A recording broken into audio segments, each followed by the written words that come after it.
Now, we normally do one a week, and instead we're doing 2 in 24 hours. So Boris has gone, and what happens next? Welcome to the Lib Dem Podcast.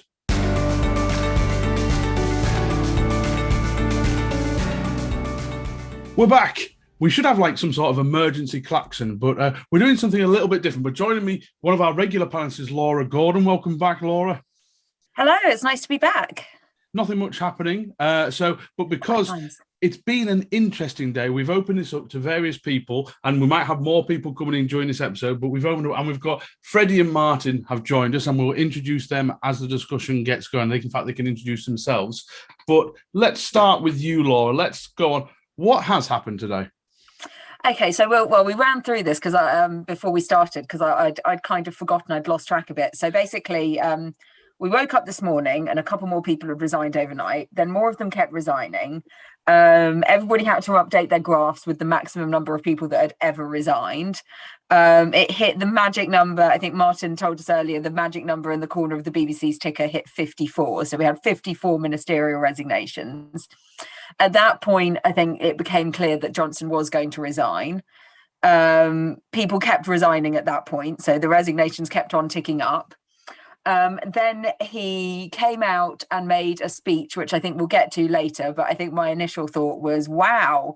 So it turns out that Peter Fleet was not the most graceless public speaker that I've heard in this parliament. Amazing. So yeah, that was my first reaction to it, which is perhaps a sign that I need to get out a little bit more.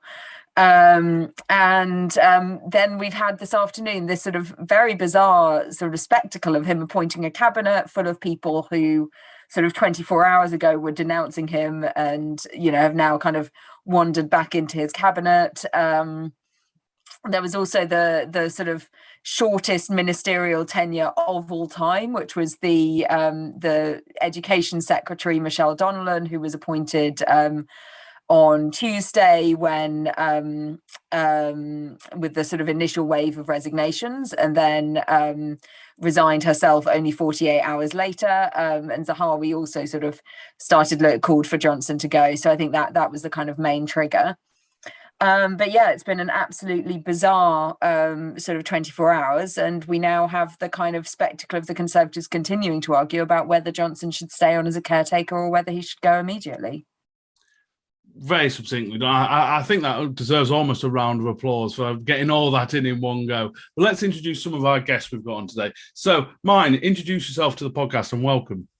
Oh, thank you very much. I'm Martin Boffey. I'm the leader of the Lib Dem group on Horsham District Council in West Sussex.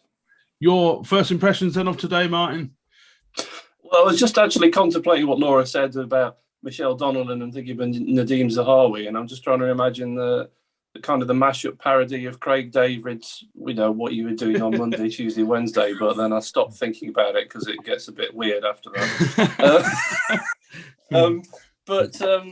Yeah, it's relief at the end of it. It's still a kind of little bit bizarre. I think there was two kind of strange, poignant moments for me out of it, really. After he'd finally gone, I went out and popped out for a walk to pick up a couple of bits of something for lunch. And I felt like I was lighter walking. It literally was like some kind of a evil dark spell had been broken. And I don't think we're quite there yet, but it was quite noticeable. But the other poignant moment was picking my daughter up. One of the other parents there, I know he works in the civil service in the Department of Levelling Up.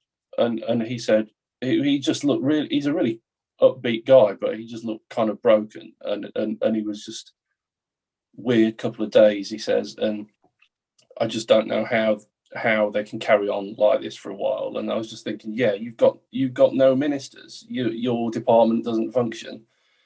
Look at what we've come to. So those were my main sort of two moments out of the day.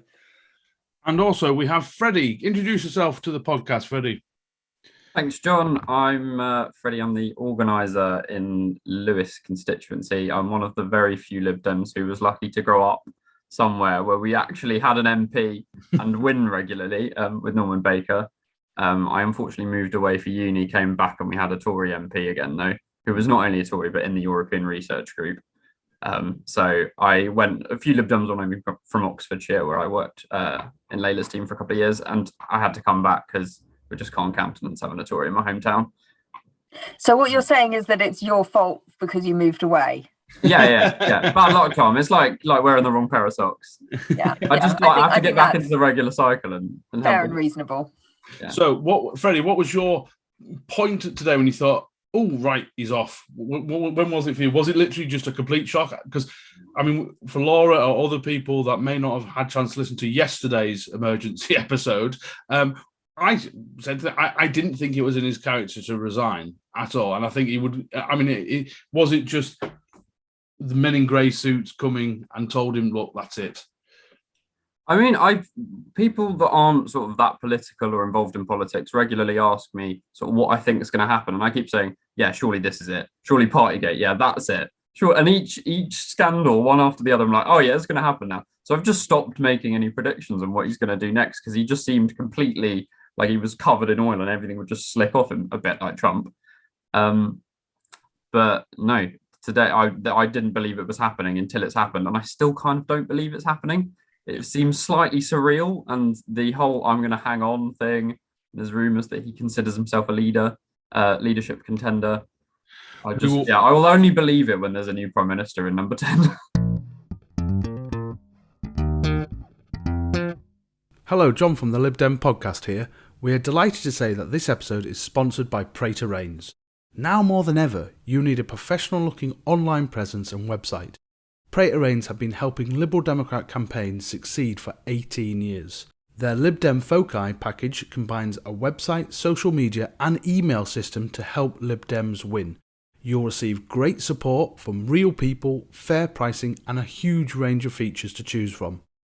Pray to Reigns are already the bespoke developers for Lighthouse, Lib Dem Draw Online and the LD Directory. They combine a talented system design with an unrivaled understanding of our party, our data and our systems.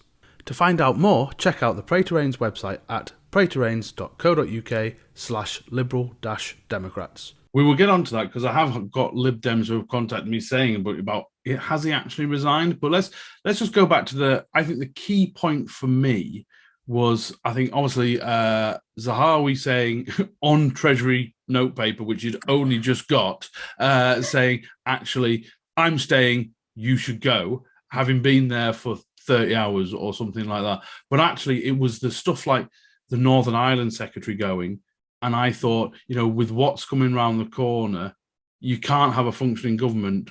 You couldn't even really have a functioning government with a Northern Ireland secretary that arrives like a week into the job. We are in high times in, the constitutional crisis that's going to affect the UK, and having no Northern Ireland minister, having no ministers at all in the education department at all, it clearly wasn't going to last. And I can't imagine what that was like for him, because I think Boris, we can go on to the speech if we want about what we all thought of that speech, but he just seemed like a spoilt little brat who has never had anyone say no to him in his life. There was no contrition. It was someone else's fault. Talking about herd mentality in Parliament, he does not see... He's acting like the victim in all this, and I thought it was absolutely atrocious. What were your thoughts, Martin? Yeah, that was my first reaction to his speech, actually. It was bitter. It was just bitterness, no contrition at all, and sort of not really knowing what to make of it. But it did sort of leave you a little bit daft. I mean, there's a huge sort of thinking what's going to happen. I mean, I can't believe it, but there is sort of a human level that you sort of think when watching someone, and nearly every human being, it's not nice to see them suffer. But once you get past that a little bit, you just sort of think, you still don't get it, do you? You still don't get it. Yeah. Laura, is that what you thought? Yeah, I mean, it was, I think to be honest, I didn't watch it all in one go. I watched kind of chunks of it, and I mean, I just find it impossible to listen to. And then the reaction was so bad to it that I thought I'd go back and actually watch it. And, my first impression was reinforced. And it was just, I think, what struck me about it, I mean, yeah, the extraordinary gracelessness of it, the fact that he clearly does not understand, does not believe that he did anything wrong. It's, this like, yeah, what's a little bit of light sexual assault between friends, who cares about the victims? They don't matter, right? The victims of COVID too, who cares about them? The important thing was that I got to have my parties. It was just this, like the rest of the world doesn't exist. So I think there's that, but we knew that about him before. Nothing's new. It's just that he just doesn't feel like he has to play the part anymore. I mean, I think what I thought was very striking about it, though, is that, it really does not include the word resign. And it, does not include, he doesn't talk about leaving. He doesn't talk about handing over power. He doesn't talk about transition. It wasn't, none of that was in there. And you just think, is he genuinely committed to going? Like, really? If it was, Theresa May, horribly right-wing prime minister, Windrush scandal, deported people, ruined people's lives. But, you did believe that when she said she was going to resign, she actually meant it and, was not going to cause some kind of constitutional crisis. And like, I don't know, maybe we're all paranoid because of America and January the 6th and things. But, and I don't think that Boris Johnson has a kind of clever master plan to stay in number 10. But, I also don't feel like, if there's an opportunity to try and stay and extend things, he might well do it. And that speech, honestly, to me, it just felt like a justification rather than a resignation. And I just think that this has a little way to run yet. Freddie, what were your thoughts of the speech? Yeah, I went in with a bit of deja vu because it sort of feels like all the steps that sort of happened to Theresa May, but almost Theresa May behaved much better at every single stage of it. Behave being quite an apt word, because obviously Boris Johnson does act like a child.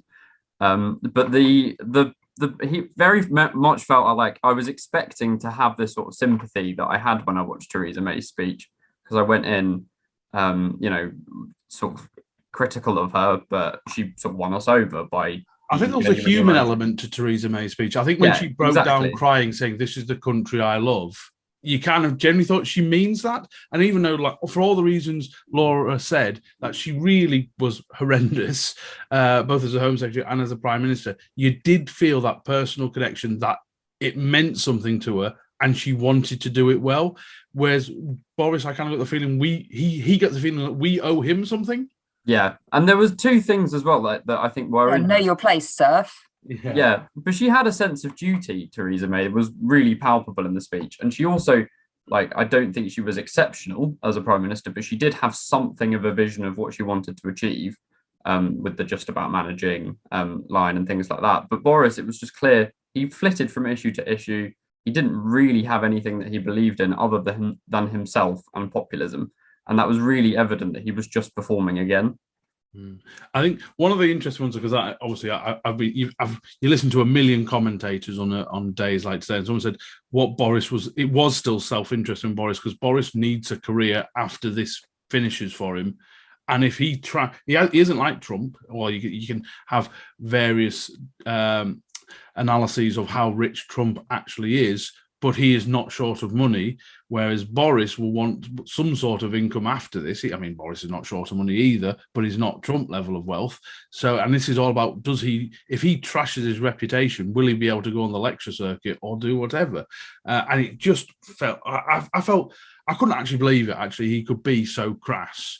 So that then leads on, again, the big consequence from the speech was, is he going to be caretaker? Obviously, all the opposition leaders came out and said it is ridiculous for him to stay on. What are the thoughts of the panel? I'll go to you first, Laura, with this one. Should he stay on? I assume your answer will be no. Strongly think he shouldn't. I just think it's dangerous. I don't think we're in a constitutional crisis. And I think if we're saying we are being a bit hyperbolic, but I also don't think we're a million miles from a constitutional crisis. And given that this is a guy who lied to the Queen to prorogue Parliament, to try and get through a no-deal Brexit, and that was really not that long ago. I just think that the sooner he's out, the better. Will they do it, will though? He be? Yeah. I mean, it's hard to know. Keir Starmer has said he'll table a motion of no confidence next week. So I think it has a few different factors. The 1922 committee have said they'll be following the normal Tory selection process, which is a kind of MP stage to whittle it down to 2, and then go out to the membership, who then vote between the last 2.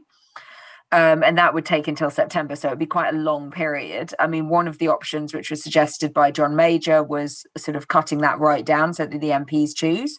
If he's going to be out in 2 weeks, then, fine. There's probably only so much damage he can do for, give Carrie time to steam all that expensive gold wallpaper off the walls, fine. I don't begrudge them to, if that's what it takes to get rid of them, fine. I don't care about the wallpaper. Can we just go before you move on? Yeah, I mean, I think if he's not planning on, if they're not doing an accelerated process, then I think this Labour motion is going to be extremely interesting, because do the Tories commit to backing Boris Johnson as caretaker Prime Minister? If they do, does that mean that he then claims that he has a mandate and can stay on? Or if they don't, does that mean that we end up with a general election, or does that mean that the Queen then calls a caretaker Prime Minister? What happens? Question mark. I don't think anyone really knows. If a vote of no confidence happens, I don't know this. I mean, maybe as the organizer for Lewis, you might know this, Freddie. If a vote of no confidence is called by Labour and the Tories lose for exactly the reasons you're saying, does that automatically mean a general election? No. So I've been trawling through Twitter and trying to read some legals on this. And the best place for all legal advice is Twitter. So no one is sorry, Freddie, I interrupted you. No, that's all right. So no one is completely clear, and the complication is that so all of this comes in a thing called the Lascelles principles, which are in a anonymous letter from the then King's former private secretary to the Times back in the day.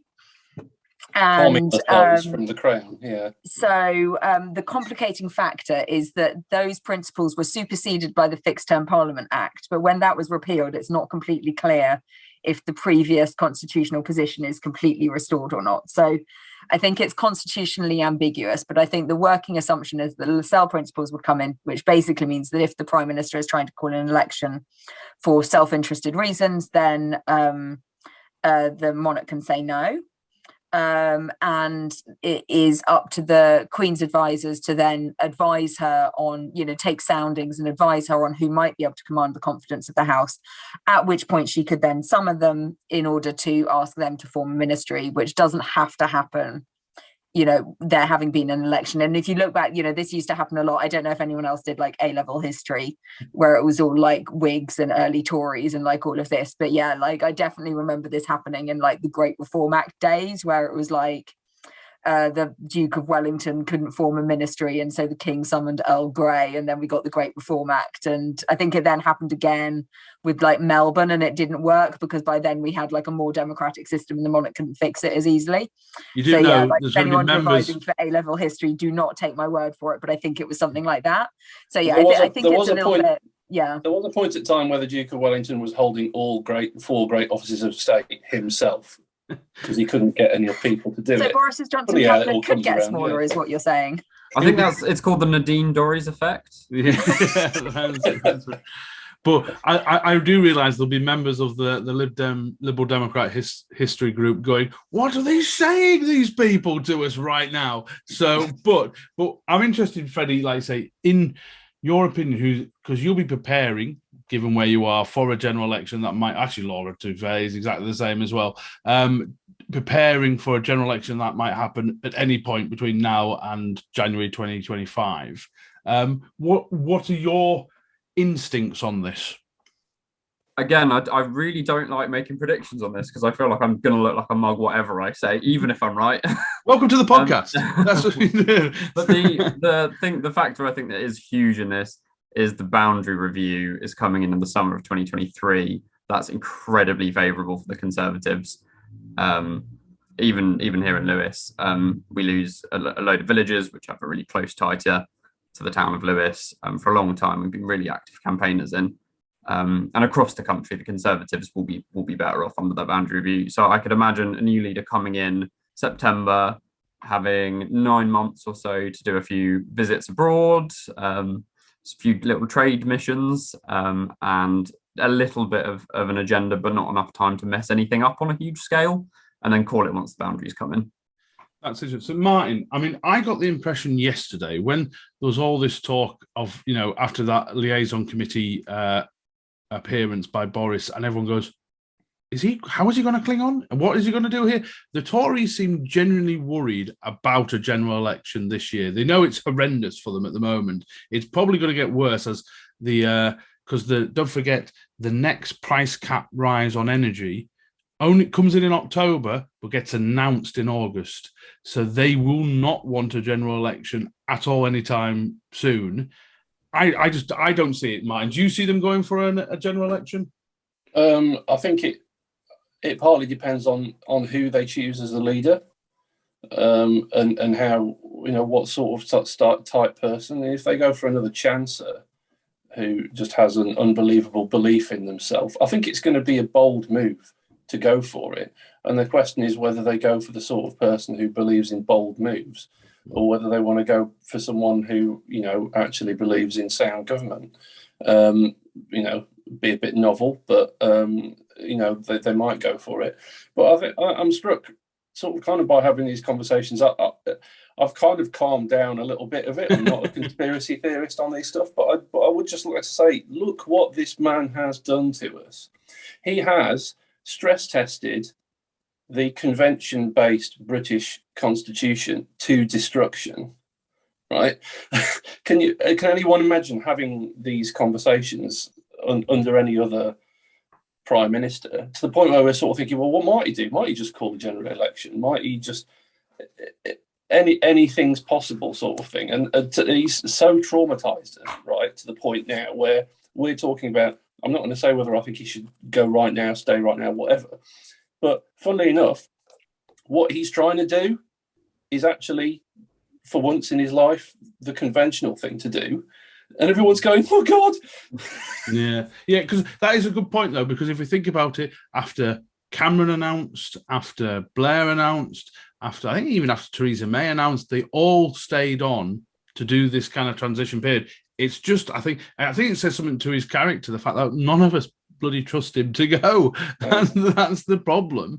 And like Laura alluded to before, will he find some reason, usually some awful reason? I find it deeply, deeply ugly that every time he's in trouble, and actually throughout the day, how often have Tory ministers mentioned Ukraine? How often have they used that to prop up their despicable little group of cabinet? And it's felt very uncomfortable to me. But as Martin alluded to, he kind of talked about like the next step, who's coming next. So let's go through these runners and riders, shall we, folks, on how we feel these are. Right, first up, okay, I'm going just down the BBC list here of people who have kind of indicated they might go for it or very likely to go for it. Rishi Sunak is the first one. Obviously, he kind of set... Did he go first? He did go just before Sajid Javid, I think. I can't remember. It was only minutes between them, wasn't it? Now, for me, as a Lib Dem, and I'll go through all to do kind of quick answers, I am not really worried about Rishi Sunak if he does it from a Lib Dem. I think he has got so many skeletons that are now not in the closet and out for him. I think there's enough tacklines for him. And I think he's also tainted by the cost of living crisis. But let's start with you, Freddie. Rishi Sunak, yes, no, don't care, whatever. I think you're right. I think the scandals will really hit him. There was a period where lots of sort of like sensible centre right folk really liked Rishi. And I think they've now come over to the Lib Dems. Yeah. So, mine. Yeah, I don't see it happening. I don't see him having a strong enough base either in the parliamentary party or in the associations. And I think he's a bit of a Theresa May character in some ways, in that they loved him until they got to know him a little bit. Yeah, Laura. If he wanted to be Prime Minister, he should have resigned back when he got the fine. If he had, he'd probably be Prime Minister by now. He didn't. He's weak. Next, please. Right. Next up is our former Lib Dem Republican and fan of pork markets. We've got Liz Truss. Let's go to you to start with. I think it's an interesting one, Liz Truss, because she just feels a bit too Boris-y. She just seems like a bit of a continuity candidate. What do you think about Liz Truss? Sorry, Laura. So I think Liz Truss is exactly who the Tories would want to have as leader if they'd just lost power in a general election and they wanted somebody to, pep them up for the first term of the, 97 Blair. I think she would make a great William Hague. But, Prime Minister, I don't buy it. I think that if she's also been, running hard right in order to, be competitive as a leadership candidate. She's been the one who's been driving sort of a lot of this attitude towards the Northern Ireland Protocol. So essentially, she's the more culture wars, please candidate. And I think, I think that would be very bad for the country. I think she would prosecute the culture wars more competently than Boris Johnson, which would be very bad for the country. Electorally, it would probably be, good for the Liberal Democrats. But I mean, given that I live here, I hope that doesn't happen. Martin? I can see her getting it. I can see her winning because whilst she's not currently the top person in the local associations, she has been. And I think she's tested. She's been around a long time. She's been tried and tested. And I think some of the people they think they like at the moment might buckle when they're actually tested, and she'll still be left standing. Interesting. Yeah, I think that's fair, actually. I mean, despite the fact that she has come out against the monarchy when she was a Lib Dem, I still think she is the Tories' Tory. But the politics aside, if she does come in, let's hope it's a really good time for British cheesemakers. Real champion of it. And it is a good point about Liz. Liz Truss. She has been there or thereabout for a very long time. So you do wonder if she'll be just the last one standing, maybe, in terms of they get rid of the extremes and Liz is left because she kind of appeals as a kind of she's a general sort of candidate. Right. Sajid Javid. Convinced me. Maybe it will be her. Yeah, I think she'll be in the running. But it depends on which way she goes, doesn't she? She's basically all these photos done to her. I know drive people insane and the pork market stuff and this is a disgrace and all that sort of stuff. It was solely to get attention. She knows what she's doing. She's not.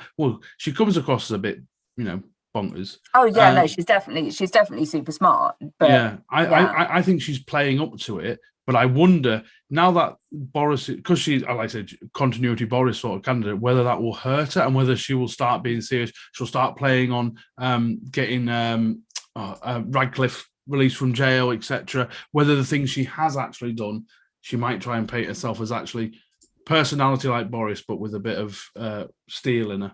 We'll see. God, yeah, you've convinced me. Yeah. Well, we'll see. We'll see. I haven't bet on it. Liz Truss, right. Our new overlord. Sajid Javid, obviously another one of the big two to go. I loved the cabinet so much I've quit it twice.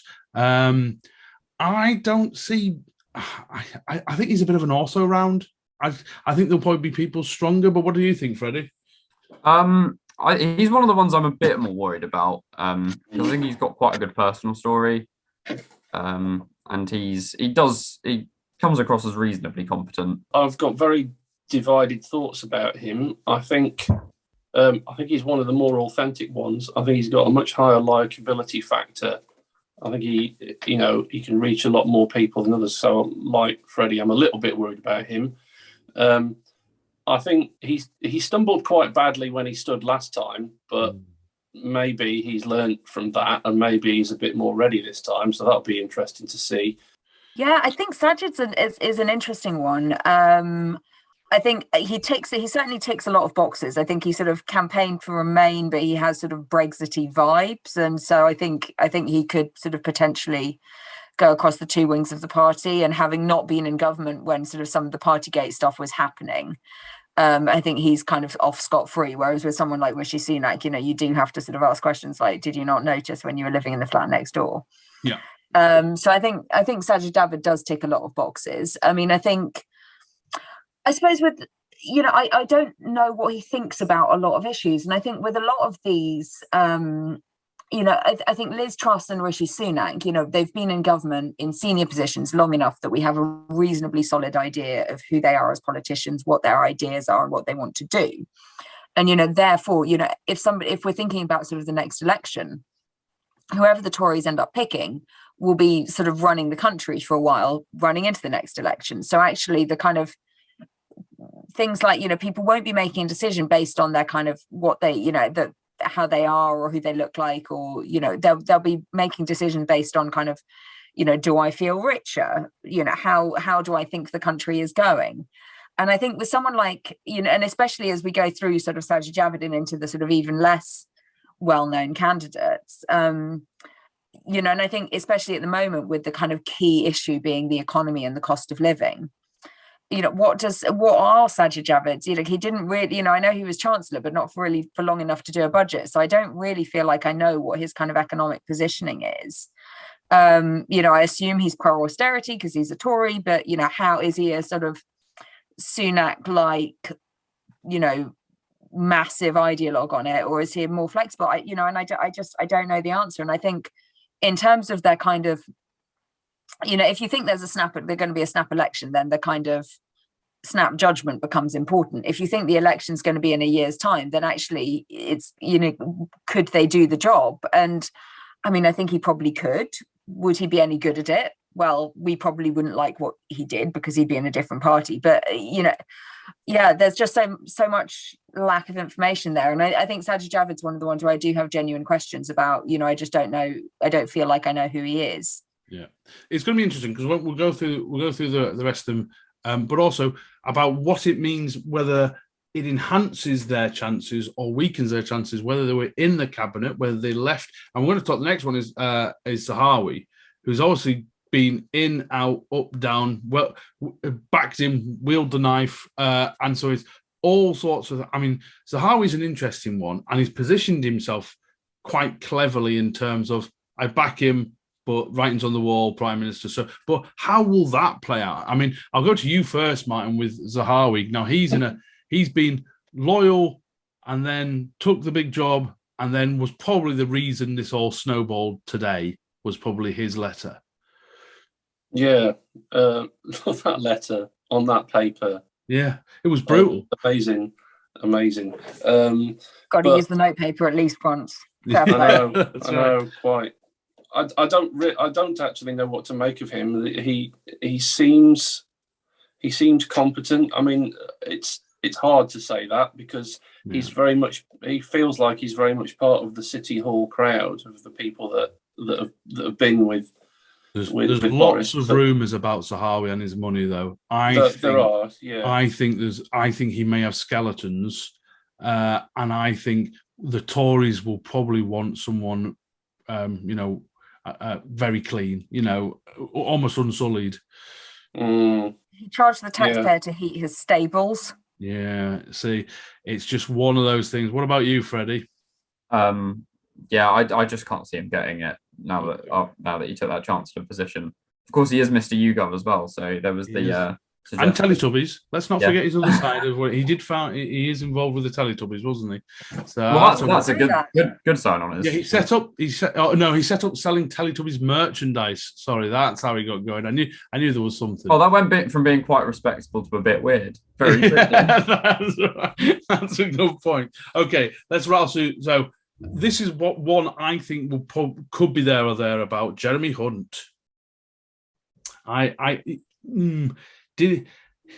He was one of the first to put it. I mean, it was in the no confidence vote. He was the big gun that said, "Look, it's time to say it." So he went early.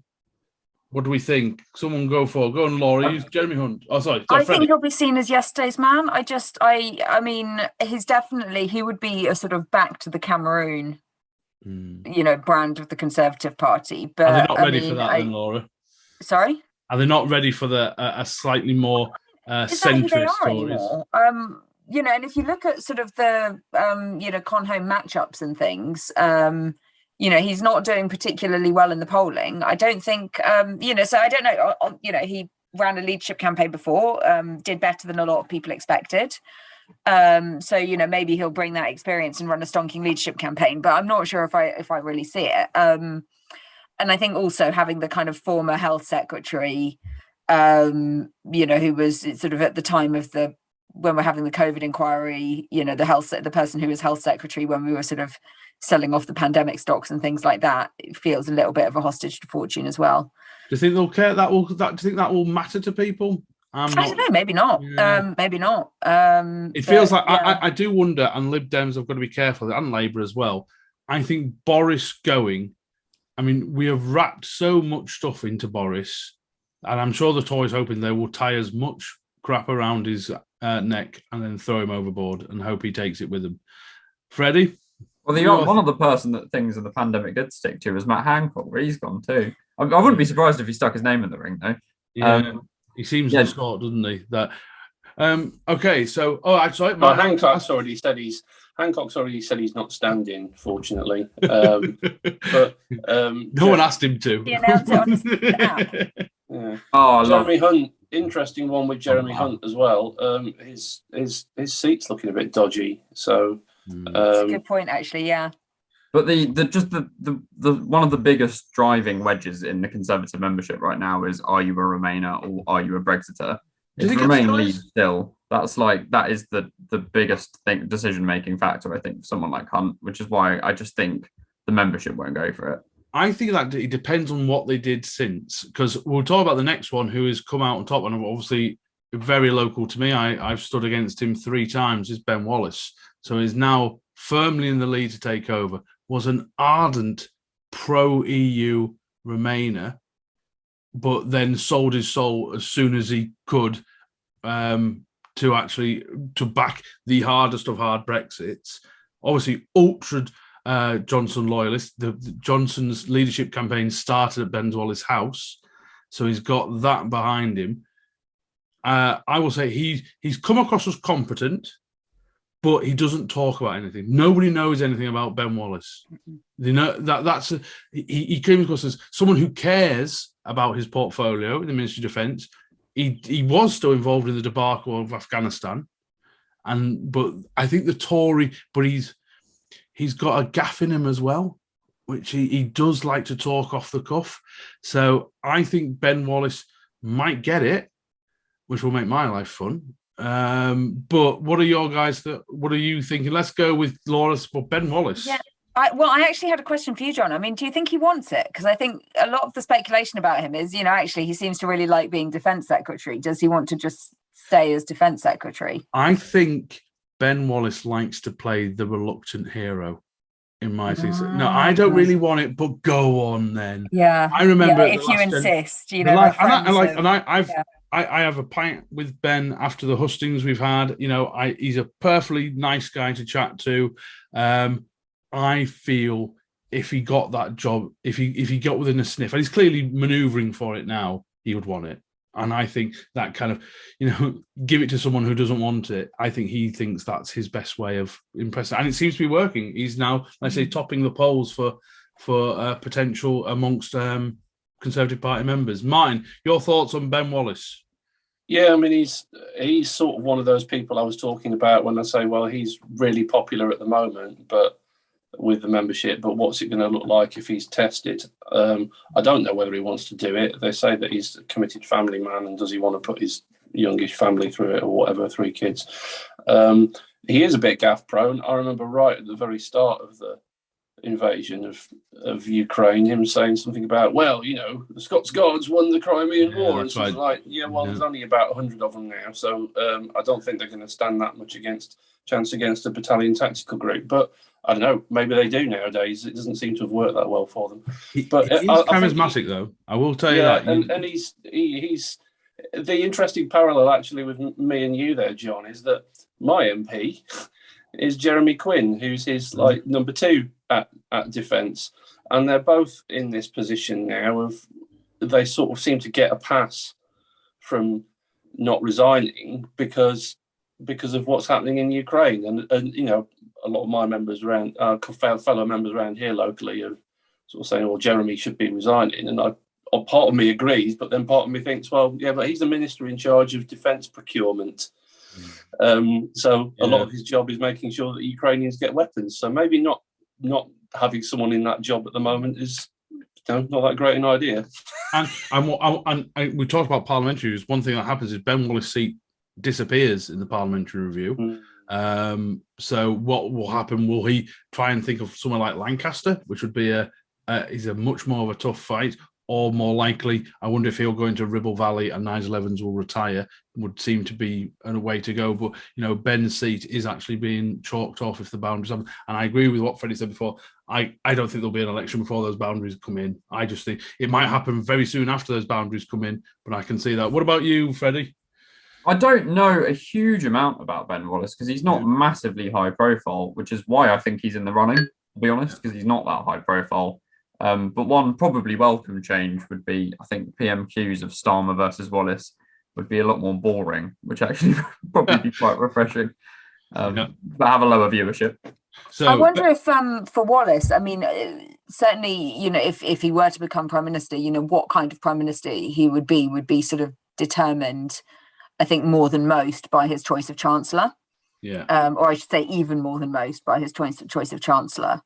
So, I wonder if he would end up with a kind of, almost like a running mate style, would that be kind of part of his, could he make a deal with, one of the other candidates to make them Chancellor in exchange for support? Because I think that would be a kind of interesting thing. Because, I mean, does he, I don't know what his views on economics are. I don't know, do you, John? Or no. Does he, I don't know. It's never struck me as his area of interest, to be honest. He's an internationalist kind of guy. This is why I was so disappointed with how he switched after the Brexit referendum. He proper did a 180 in terms of his outlook, in terms of how we deal with other countries economically. And he's currently, like I said, 13%. He is 1% ahead of Penny Mordaunt. Now, Penny Mordaunt's someone, again, who's, I don't think, if you're asking people on the street, which this isn't the point, the members of the public will not get a say in this at all, and it's just the Tory party members. I couldn't name 3 interesting things about Penny Mordaunt, because can anybody else? I can, actually. So as it happens, my dad is a member of the Conservative Party. So, whenever I speak to him, I will sort of take the advantage, the opportunity to kind of be like, right, Dad, what are your Tory mates saying? Who do you reckon is going to be the next leader? My dad and his Tory mates have been sort of going on about Penny Mordaunt for a while. So she has been the kind of dark horse members' favourite for a while, which has led me to Google some fun facts about Penny Mordaunt. I think the funnest fact about Penny Mordaunt is that she was a magician's assistant for a while. I think Penny Mordaunt's an interesting one. She's almost like the sort of the opposite of sort of some of these sort of who are sort of former Remainers, but with Brexity vibes. She's a sort of Brexiteer, but with a sort of slightly softer image. One Nation? Yeah, I think she's got a sort of One Nation image. I'm not sure if she is, though. I mean, she made that speech at the sort of the Carter Center in the US about 6 months or a year ago, which was sort of quite worrying in terms of its content. So I think she is a kind of strong believer in a kind of hard Brexit and things like that. I don't know, maybe that's what the Tories want. I'd say I'm absolutely kicking myself, though, because I told my next door neighbour in 2020 that I thought Penny Mordaunt would be the next Tory leader. And at the time she was about 80-1, and I didn't put any money on it because I'm an idiot. And now she's at like 3-1, and I could have cashed it in. Even if she doesn't become, I could have cashed it in, and that would have funded my next round of focus leaflets. Martin, your views? Well, 2 more fun facts. Didn't she once appear in a TV diving competition called Splash or something? And she also gave a I think it was in Parliament, a double entendre laced speech in Parliament as a kind of a hazing challenge from joining the Navy Reservists. So that was pretty funny. She obviously has a. I think it was a speech about poultry, wasn't it? Yes, it was. Yes. But yeah, she's obviously kind of got a sense of humour, but is also up for keeping her side of a bet.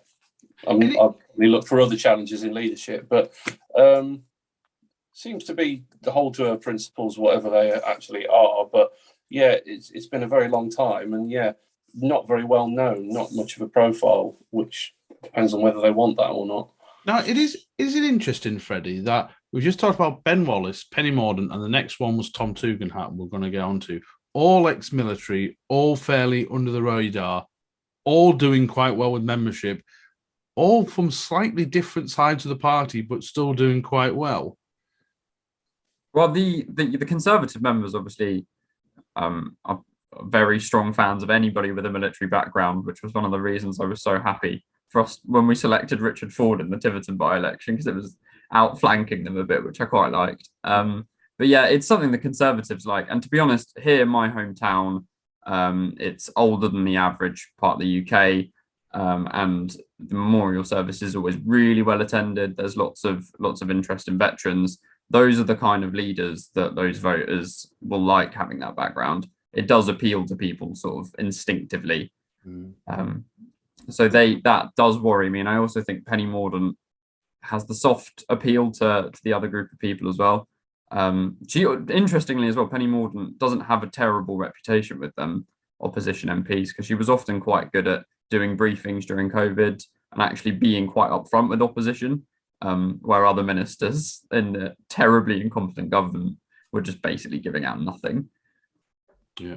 So like I say, I don't think there's much to add from Tom Tugendhat, apart from I placed a bet on him on New Year's Eve, and they're now not letting me cash out on it. So I wondered when they were tripling my money, I do wonder if I should have. But again, I don't know if Tom Tugendhat is too moderate for. Did he come out in favour of the single market recently? He did. Yeah, he did. He's classed himself as he's more moderate on Europe than Keir Starmer then. Yeah, that's right. And obviously he did great speak. He was so early in his criticism of Boris Johnson, and he was so early in saying, when Boris Johnson goes, I'm going to be going for the leadership. I do wonder if he's kind of, people went, oh, okay, Tom. Yeah, Tom's in it now, because they've got used to him wanting it. So, but again, a lot of this might be down to how well they campaign within the party, and and how the first hustings go. There'll be a televised hustings, and you saw how. I mean, what did it do for Rory Stewart? The first one did that, and suddenly thought, oh, hello, who's this guy coming out of anyway? Right. I think rightly or wrongly, he would be viewed as they wouldn't say it like this, but as the Lib Dems Tory, basically.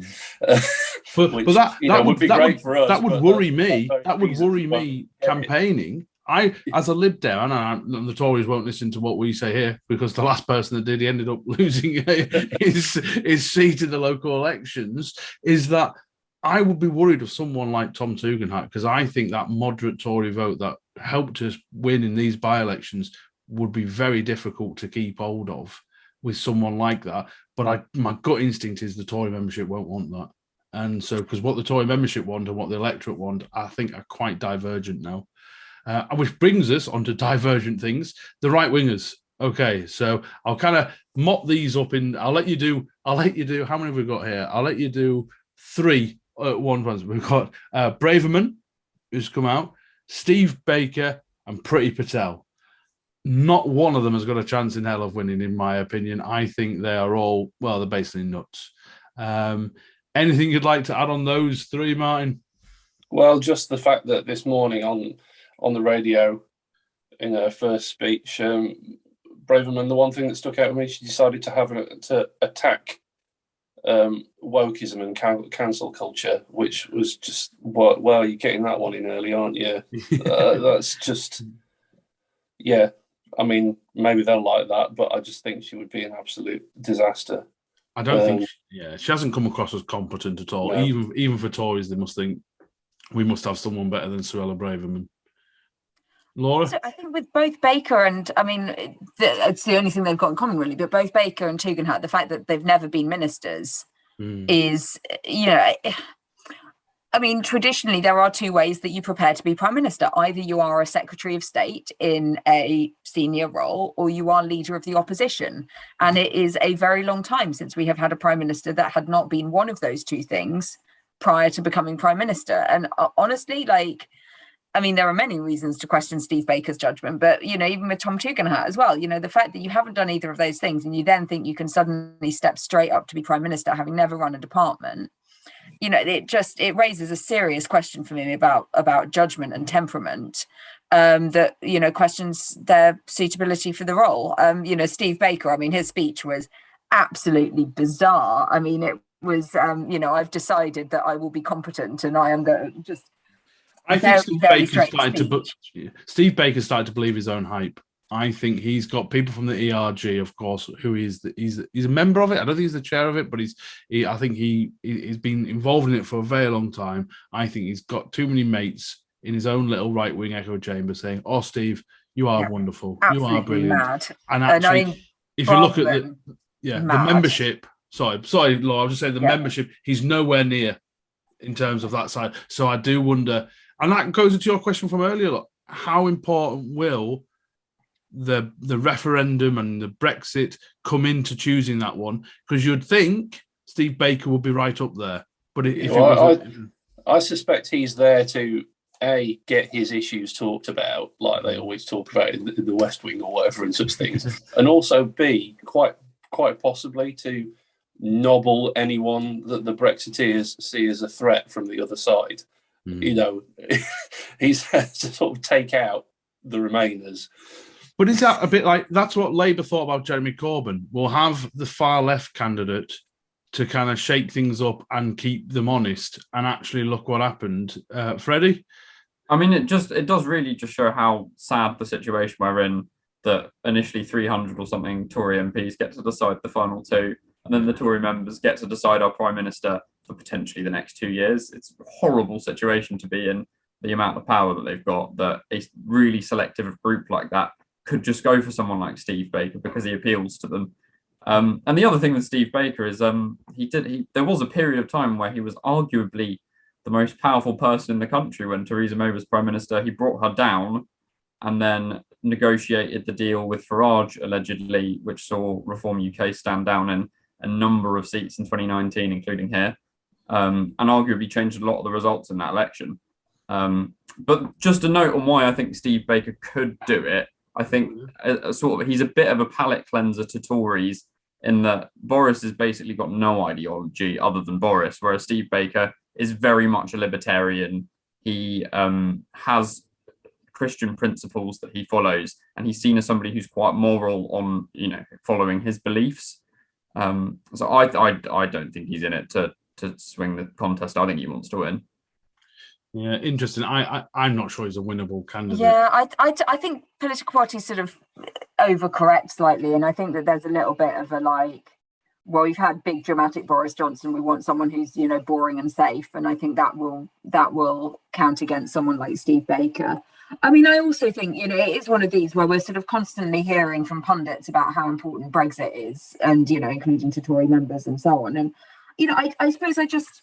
They say that about voters too, but it never reflects what I hear from voters on the doorstep, which makes me wonder how true it is of Tory members as well. And, is it one of those where, do they care about Brexit? Well, yeah, they probably do. Are they mostly leavers? Well, yes, they definitely are. But, does that mean that they're going to vote for the most Brexit-y candidate?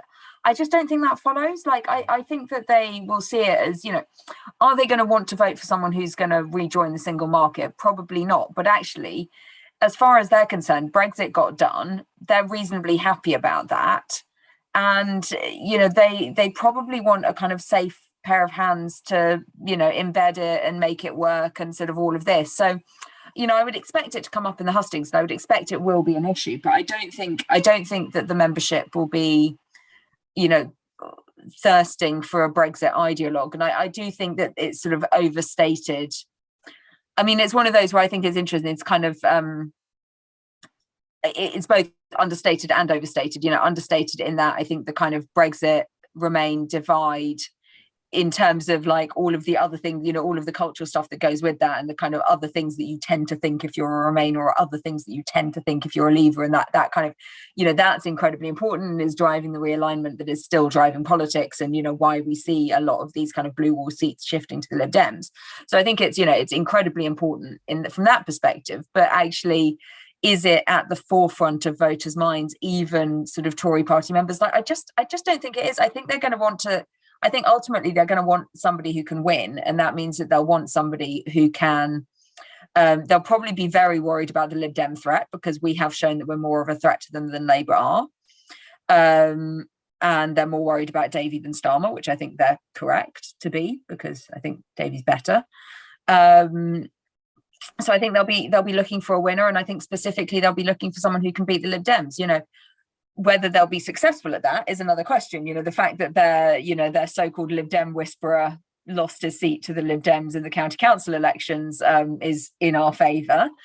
On the other hand, there are candidates in there that wouldn't be as kind of instinctively repellent to those kind of all important sort of conservative Lib Dem switchers in blue wall seats. So watch this space is probably yeah. And I think, listen, thank you very much, guys, for all being on our second emergency podcast in 2 days. But I think can I just Freddie and Martin, perhaps you should come back when the leader is announced. Let's come back on and revisit our comments. And absolutely, yeah. We can grade all ourselves. I would say on Priti Patel, I think she's neck and neck with Boris Johnson on net unfavourability rating. So I don't think that's in her stars, and also not that I agree with her on this anything, but I think she was done for in the Conservative Party as a result of completely failing to deal with the small boats. So she's toast.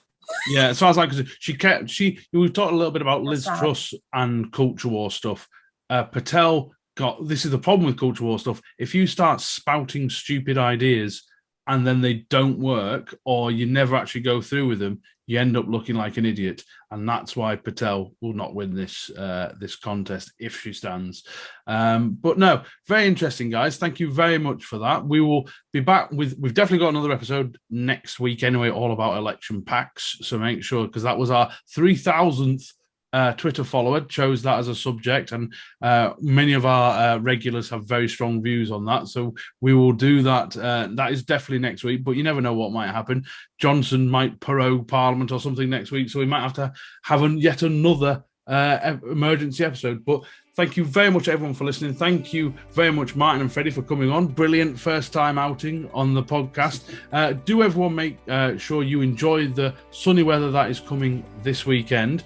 And also, it'll be really interesting for you if you're like me and you go out canvassing a lot. I am going out canvassing twice early next week, where I intend to take a little bit of the mood of because I'm in a Lib Dem Tory area in terms of my ward. I want to know what those Tory people are thinking right now, because it's not what we think. We've talked about what we think these people will be. It's what those moderate Tory Lib Dem voters think, because that is the demographic that will decide how well we do at the next election. So thank you very much, everyone, for being on. Thank you, everyone, for listening and watching. Make sure you subscribe to YouTube. Make sure you follow us on all social media, and we'll be back with another episode very soon.